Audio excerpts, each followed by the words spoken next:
Let us continue our discussion on semiconductors and semiconductor based optical sources in this lecture. So, what we were discussing was the probability of occupancy of an energy state, which is given by a function which is known as Fermi function, which is defined as f e is equal to 1 over 1 plus exponential e minus e f over k b t.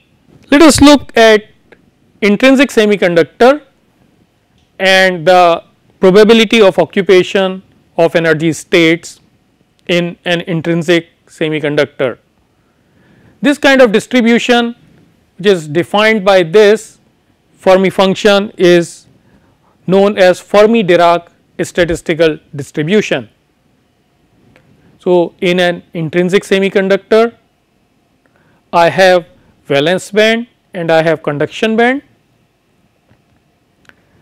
Then at absolute 0, I know that valence band is completely filled and the conduction band is completely empty. That is, the probability of occupation of energy states here in the valence band is 1, while the probability of occupation of energy states in conduction band is 0. So, if I look at this function and I put t is equal to 0 here, then for E is smaller than E f, what I have this is as 1 plus e to the power minus infinity. So, f e is equal to 1.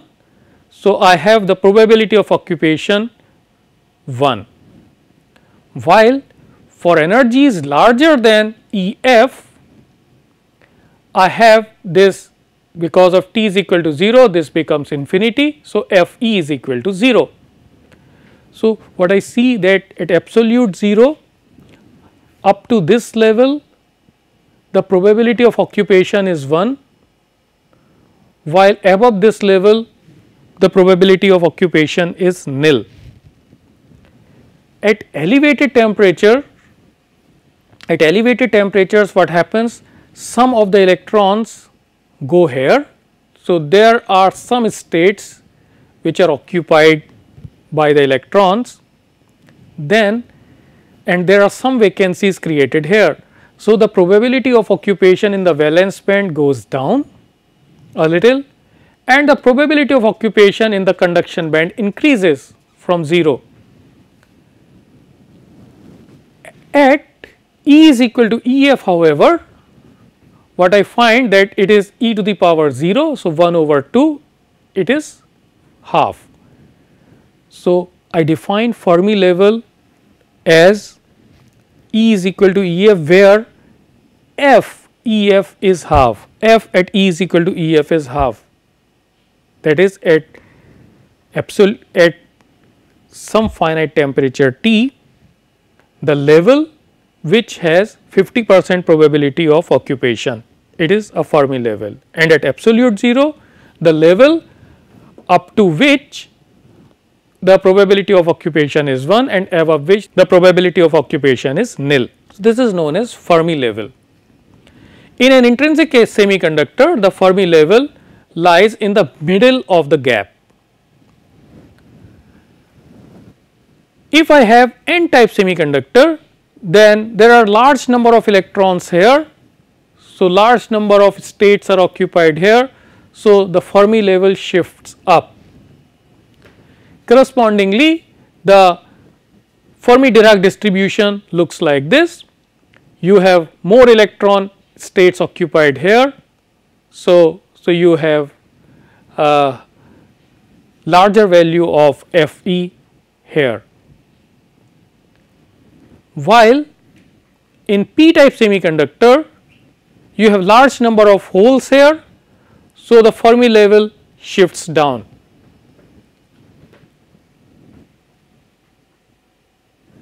Now, if you make a junction using this p type material and n type material, then what happens is this: when you join them together, then you know in n type you have electrons, excess carrier as electrons which are around the positive ion core, and the holes in excess which are around the negative ion core. When you join them together, then electrons from here will move towards the p side and will recombine with holes, fill the vacancy and will leave behind the positive ion core, while here they will combine with the hole. So, they will leave behind this negative ions, and this will happen until an equilibrium is reached. So, in equilibrium position near the junction I have positive ions on this side and negative ions on this side. This sets up an electric field from N to P. This electric field creates a potential energy which looks like this. So, this is the electric potential. If I plot here the energy of the electron as a function of distance, now what happens is that in equilibrium, you see in n type your EF is near the conduction band, and in p type your EF is near the valence band.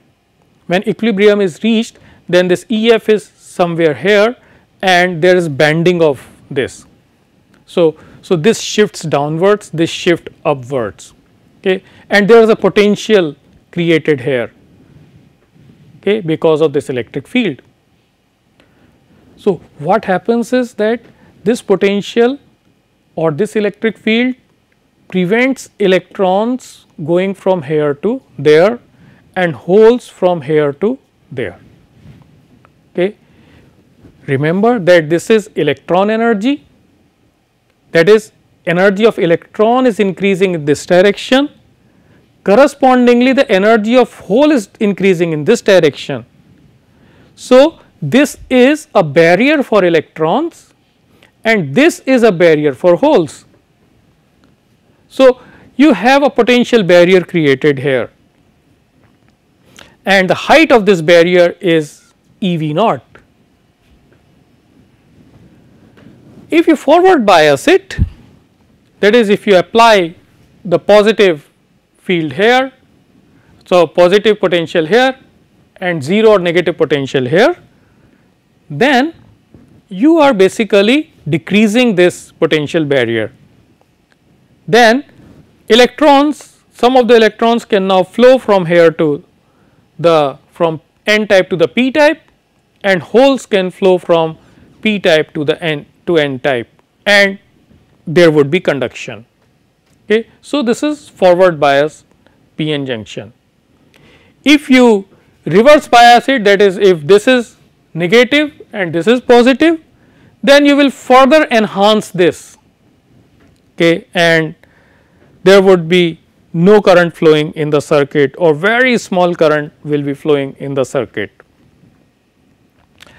So, if you look at the IV characteristics of a p-n junction, so in forward bias, if you increase the voltage, the forward current will increase. However, if you apply the negative voltage and increase this, then you will have a reverse saturation current flowing, very small in amount, and if you apply very large voltage, then there would be a breakdown. The important thing now is to understand how photons interact with semiconductors, because this will form the basis of our optical sources and optical detectors, right. So, if I have a semiconductor which has got valence band and conduction band, there are large number of electrons available here and there are states available here in conduction band for electrons. Now, if a photon interacts with this semiconductor and the energy of the photon is such that it is the difference of an energy state here and an energy state available here, then this electron in this energy state will absorb this energy of the photon and will go to this state in the conduction band. In this way it will leave behind a vacancy here and an energy state here is occupied. So, in this way it will create an electron hole pair. A photon would be absorbed if the energy is larger than the band gap, then only it will be absorbed. So, absorption of a photon by a semiconductor will create an electron hole pair, and this electron here and hole here can now contribute towards conduction, okay, if you apply an appropriate electric field. So, such kind of interaction is responsible for photo detection process to make photo detectors. There is another way in which there can be interaction between a semiconductor and a photon, and that is if some electrons are already there in conduction band, that is the states here are occupied and holes are available in the valence band, the vacancies are there in the valence band, then there is a natural tendency of electrons to go back to the lowest energy state, okay, to the lower state. So, an electron can go from here to the valence band and recombine with hole, and it can do it at its own spontaneously if the lifetime of these states is very small. Then there would be recombination between electron and hole spontaneously, and as a result a photon of energy difference between these two states will be emitted. This kind of emission of photon is known as spontaneous emission. Okay. This process is responsible for light generation in light emitting diodes. There is yet another process. A process is similar to this. You already have electrons available in the conduction band and holes in the valence band. So, the electron will recombine with the hole in the valence band, but if the energy states of the electrons here are such that they are long lived, they are known as metastable states, then this recombination from here to here, transition of electron from here to the valence band is triggered by another photon. If this transition is triggered by another photon, then the emitted photon is in the same phase and in the same direction as the triggering one, then this kind of emission is known as stimulated emission. This emission is responsible for light generation in lasers.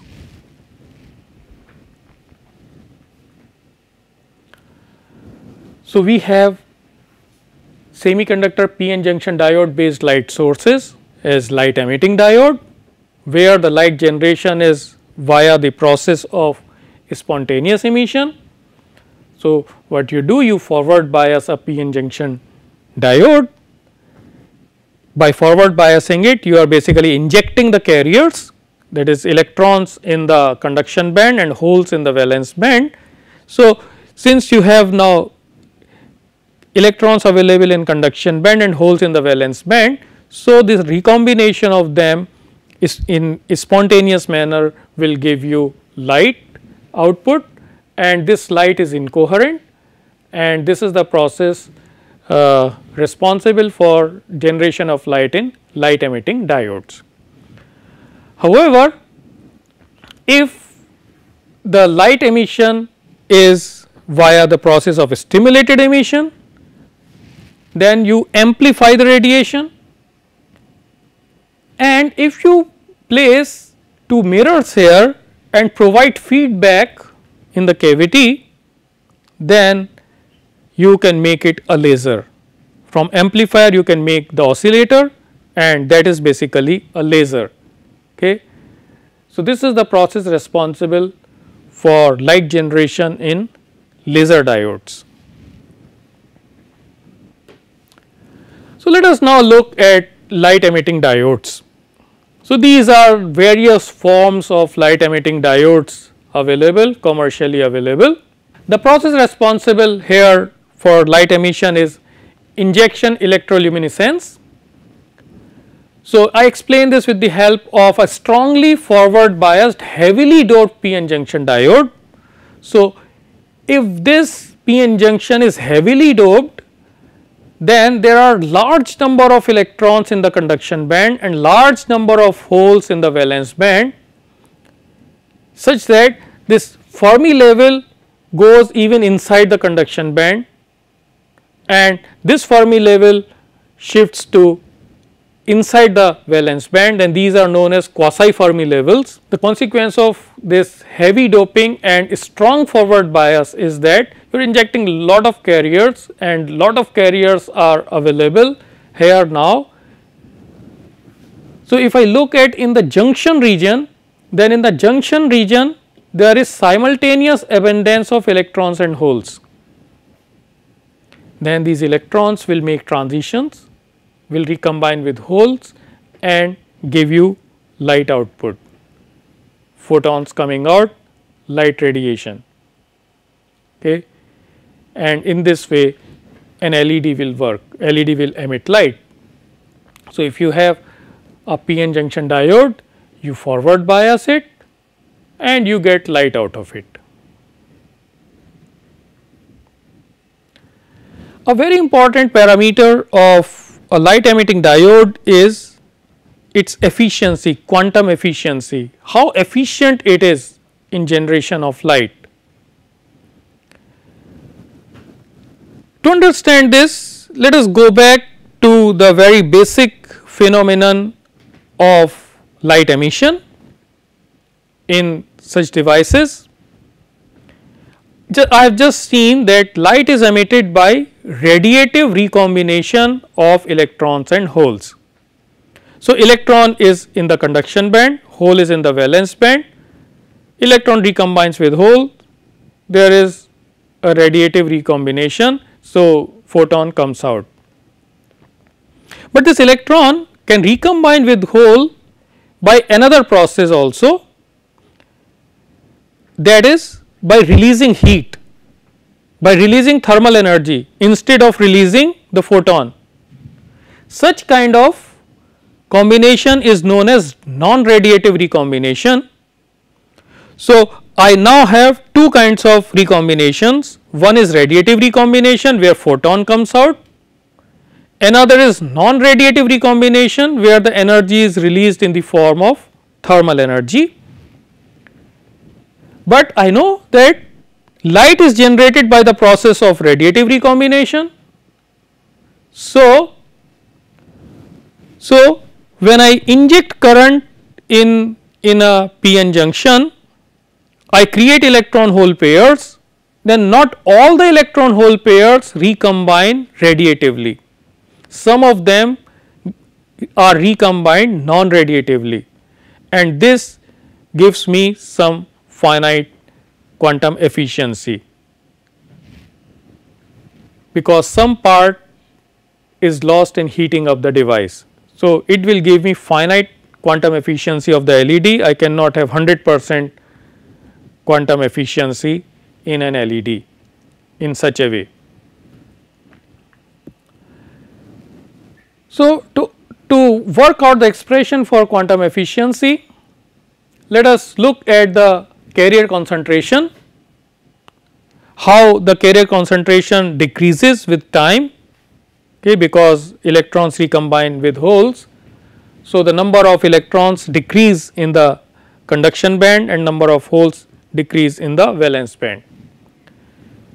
So, the number of carriers decrease according to n is equal to n0 e to the power minus t over tau, where n0 is the number of carriers at t is equal to 0. This tau is known as lifetime.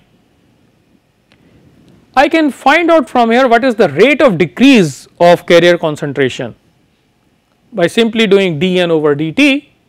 If I do dN over dt from here, then it is minus n over tau. Minus simply indicates that the carriers are decreasing. So, where tau is recombination lifetime and this is total recombination rate, it involves radiative as well as non-radiative.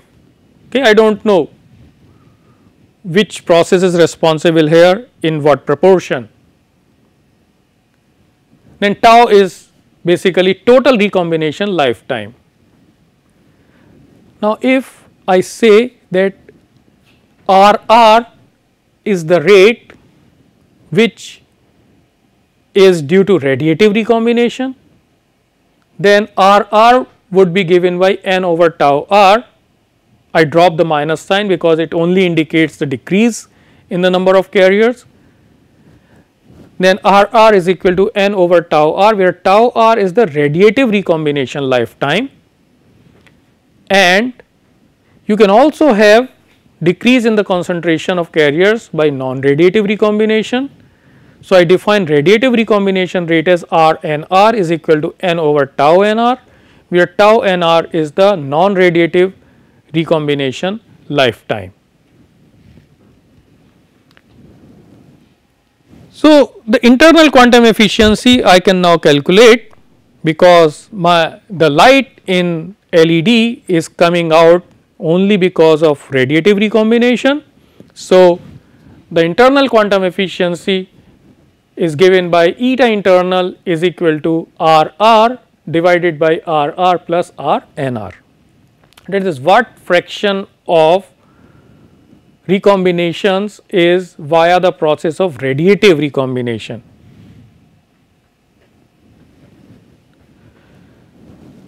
Okay.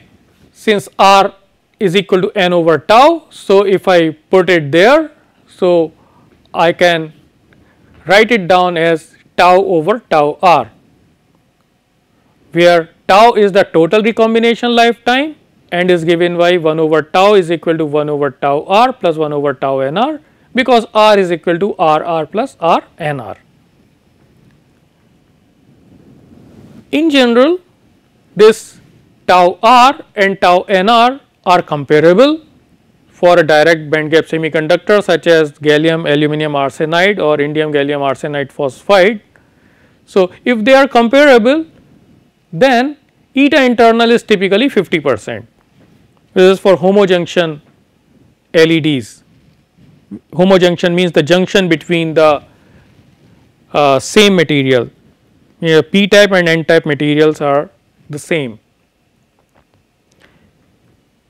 However, for double heterojunction LED, you can increase it up to 80%, 60 to 80%. Okay. How much power is generated in the device? I know that total number of recombinations per second are RR plus RNR, which is the total recombination rate, and this is nothing but the total number of excess electrons injected per second. Okay. So, whatever excess electrons are injected per second, they are getting recombined. Okay. So, the number of electrons injected per second should be equal to the number of recombinations per second. How many excess electrons are injected per second? Well, if I is the current, then I over E is the number of electrons injected per second. Now, how many of these recombinations result in generation of photons? Well, the fraction which is corresponding to radiative recombination, and that fraction is eta internal. So, the number of recombinations which are radiative are now eta internal, and then the number of recombinations that result in generation of photons would be eta internal times I over E, and each recombination, each of these recombinations, these are the recombinations per second, and each of these recombinations will give you 1 photon, and I know the energy of 1 photon is h nu. So if I multiply this by h nu, I will get the energy per unit time, that is power. So the internally generated power would simply be eta internal times I over E times h nu, and I can convert this into this particular fashion for convenience, because h nu is equal to h c over lambda. So your P internal is equal to eta internal times I over E times h nu. So this is eta internal I over E times h c over lambda. If you look at h c over E, then h, so this is simply eta internal times h is 6.6 into 10 to the power minus 34 joule second,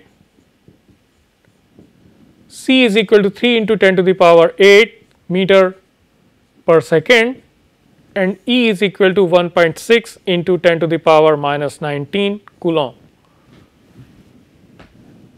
times I over lambda. So this we had worked out previously also. So this comes out to be 1.24 into 10 to the power minus 6, and 10 to the power minus 6 I absorb as micrometer in lambda downstairs. So you can write it down like this. So this is the internally generated power. In the next lecture, I would look into some more characteristics of a light emitting diode, and I will also look into a laser diode. Thank you.